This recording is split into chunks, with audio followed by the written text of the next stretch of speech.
I've been living in Sudbury for a couple of more years, and I think by 1980 I was also co-opted onto the Gainsborough House committee via John Addiman, and because of him and his instigation at the committee meeting, this show was put on. They were looking for ideas or people to put on for the next year, and John put my name up and said, and they, with his force of argument, they all had to agree. Mind you, when you look at the people who had to agree, it was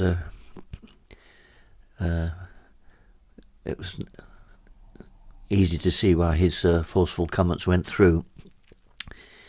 So the paintings were all done in Ballington Street and using the local worthies, as well as my father, and self-portraits.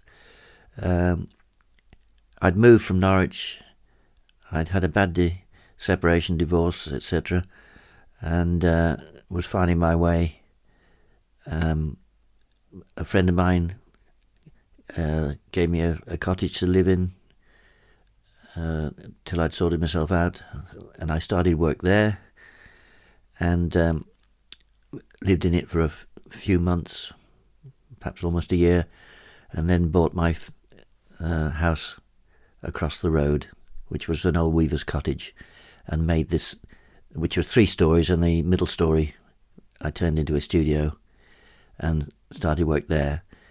In the meantime, I was singing, earning a little bit of money that way, and 1.5 days I worked in the pub across the road.